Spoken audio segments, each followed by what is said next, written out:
Hi everyone, welcome back to my channel. Welcome to Nina's Chelsea Corner if you're new around here. I hope you've all had a good day, but I am back with another video here to talk about José Mourinho, the special one, because he was sacked from AS Roma this morning and it's safe to say that the fan base is going wild on social media.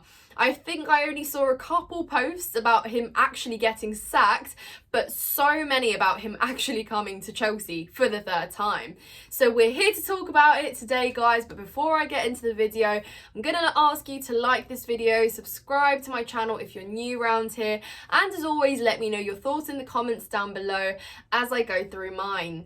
So in the last year and a half, it's no secret to anyone that Chelsea has endured suffering. Our league positions have been shocking. The fact that there's no Champions League football has been another horror show to deal with. The inexperienced squad, the changing and chopping of managers that continues through the takeover, obviously the ownership settling in and making decisions of their own that the fan base hasn't agreed with, the mixture of the results and the poor performances and just everything at the club right now. Yeah, that combined with the thought of José Mourinho coming to Chelsea again for the third time. 20 years since the first time when he won, back-to-back trophies, then came in a second time and did it again.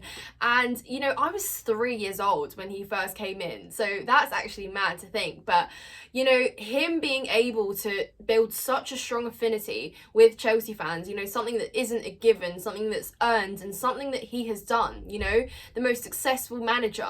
Of course, when he's available, it's going to beg the question, is this time for Chelsea to get José Mourinho back in?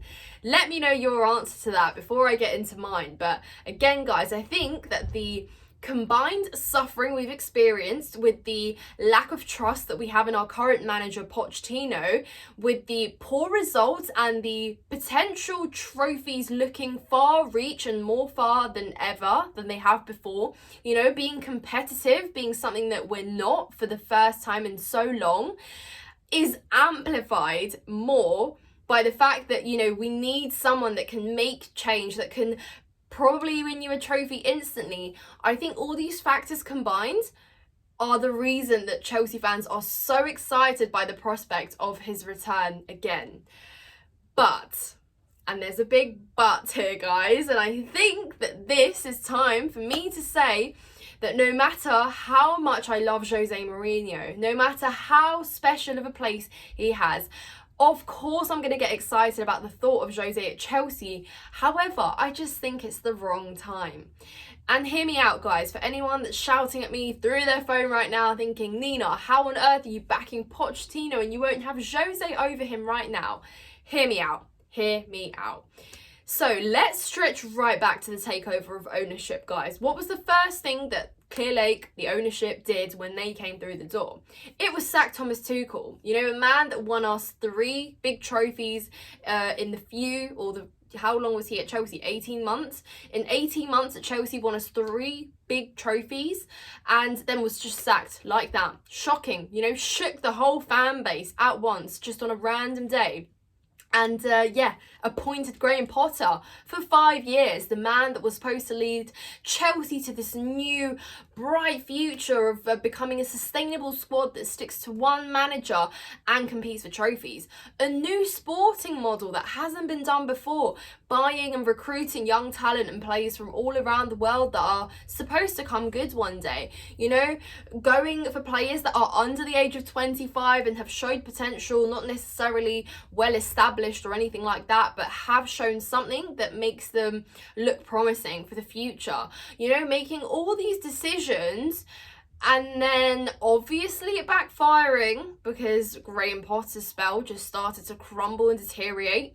For them to let that go on, for them to lift their hands and say, yeah, we got a decision wrong, to bring in obviously Frank Lampard till the end of the season to buy themselves time to think of the next decision. And while this was all happening, guys, let me remind you that the backroom staff changed, the employees at Chelsea changed. transfers obviously happened, players left the door while this happened. Obviously Thomas Tuchel was sacked in that space of time, and the owners just made so many decisions that basically were trying to erase anything that was remotely left from the Abramovich era for them to start building and leaving their own footprint, right? Because it's a new regime, right? When can we really expect that with a takeover of ownership, anything is ever going to be the same, right? Right. However, what was wrong was the fact that they expected that we could probably sacrifice the present day, you know, Champions League football, results, league position and all of that for the brighter future, or for, you know, the greater good, if we want to call it. And look, I'm waffling, but I promise I am actually getting somewhere with this point. It's the fact that everything they were trying to do was supposed to be something for the future, right? Okay. Then we appointed Maurizio Pochettino, another manager, only signed for 2 years, by the way. They're only given a 2-year contract. But again, someone that would be trusted, would be given the freedom to develop these young players that we have, because he's got a good reputation for working with young players, right?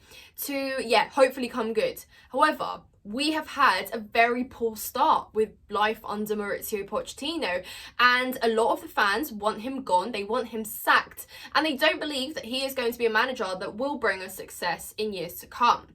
So all of that combined that I've just mentioned obviously amplifies the idea of José Mourinho, who's already proven, you know, won titles, has done absolute bits with Chelsea, is one of the greatest managers. Of course people are going to be open to the idea, because it means, you know, something immediately changes. But you know what else it is, guys? It means we get a taste from the past, a successful past that we've had in the last 20 years that Jose has contributed a lot to, you know. I was going to games when Jose was at Chelsea. You know, I've watched him manage the squad at the time, and I've watched him absolutely take and do wonders with us. So I've seen him, you know, manage, and I know exactly what he does, and I know the passion that he exerts and what he does for the players, the winning mentality that he can install, and the discipline as well, and all of those factors that you just want from your manager. And for me to still be able to sit here and tell you that I don't think it's the best idea right now, you know, it's quite big.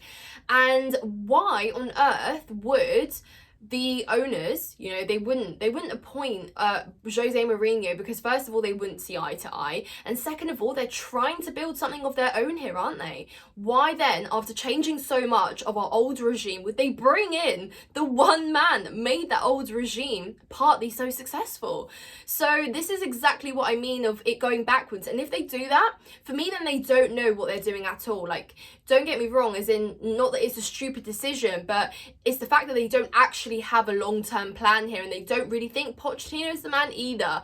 So I just think it's undoing everything that we're trying to build now with this young squad. Mourinho doesn't want this young squad either. You know, tell me which player he'd be intrigued to have. He likes well-established players, he likes winners, he likes, you know, a certain class of players that unfortunately we don't really have at the minute. We've got a lot of potential, we've got a lot of what ifs across our respective areas, but they're not really Jose players. So it could be a great short-term solution. Don't get me wrong, it could win us a trophy even, but what then? And what next? What next after that?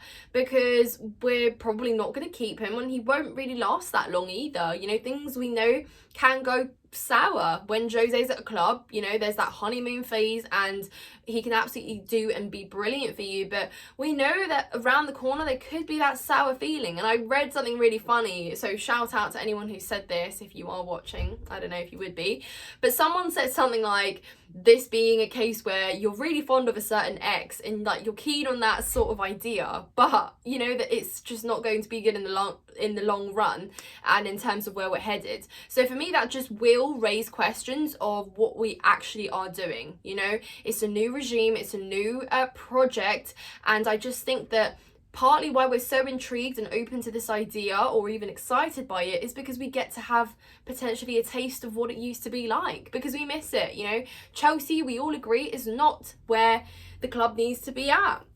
And obviously Jose knows. He knows where Chelsea needs to be. And I absolutely agree with people that say, oh, Pochettino and, you know, like Graham Potter, like what do they ever know about winning? And what do they ever know about being a winning manager? And it's true. It is true. But guys, I just think that right now, you know, halfway through the season, no.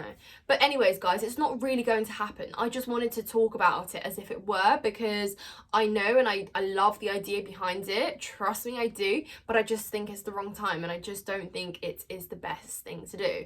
But anyway, I'm sure a lot of you will disagree, and please let me know if you do. I'd love to hear your thoughts. And of course, like this video if you enjoyed it, if you've enjoyed me waffling for 10 minutes. But yeah, we are just over 3.5k now, so that's insane, guys. Thank you so much for all your support. I'm forever grateful for everyone that watches, likes, comments on my videos. You guys are just amazing, and I appreciate you so much. So I hope you take care of yourselves. I'll be back. I'll let you know this week when I'm doing my live stream, so make sure to join me then so we can talk all things Chelsea during the winter break. And yeah, take care of yourselves, guys, and up the Chelsea.